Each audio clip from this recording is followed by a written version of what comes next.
What is up, everybody? Today, I want to talk to you about this thing I learned recently when it comes to mindset. And this is something that a lot of introverted people are doing already. So if you're introverted like me, then you can probably relate to this in some way. If you're one of those extroverted people, then you should probably listen to this advice and start implementing this much more. Be more mindful about this thing we're going to talk about. You've probably heard of the word mantra. What is a mantra? A mantra is something that we repeat to ourselves, a phrase. It could be even a word that we connect meaning to.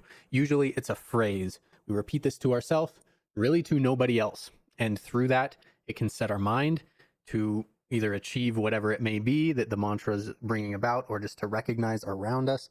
Anything. It could be just about anything. But it's something that's deep down inside of us that we review regularly. Some people write it on their bathroom mirror, whatever it may be. This is your mantra. Now, let's go a little bit further into the introverted versus extroverted aspects of things. So, I myself am pretty introverted.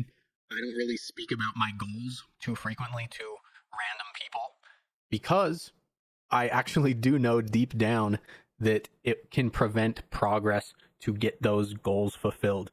So, what do I mean? I mean, these people that you see that are very extroverted, there's nothing wrong with this at all in terms of being extroverted, but what can be non-beneficial for these extroverted people or the introverted people that fall into these traps is you go on social media and you talk about all these things you're going to be doing. You're saying, oh, I'm going to lose 20 pounds. I'm going to finally get a six pack. I'm going to look super good for all the ladies or men or whatever.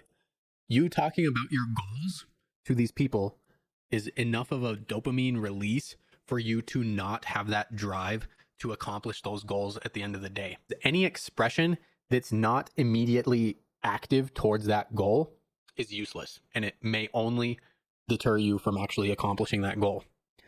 So, for example, one person that is super fed up with their job at work, the first person that will actually leave out of the group of people that are all coworkers together is probably going to be the one that is the most quiet about that whole situation. The coworkers that are constantly talking about how much they hate this job are usually getting enough of a dopamine release through just uttering those words about how much they hate their job that they will be the last persons to leave, or they will be the persons that stay there. So, what do I want you to take away from this? If you're an extrovert, or if you're an introverted person that does talk about social media or your goals or whatever very constantly, then be mindful of this, because if you're constantly telling people what you're going to do and not taking any action, this is a trap that you've absolutely fallen into. So be mindful. Don't constantly spout about what you're going to do. Instead, show people what you are doing now. So that's it. Take care, y'all. See you on the flip side.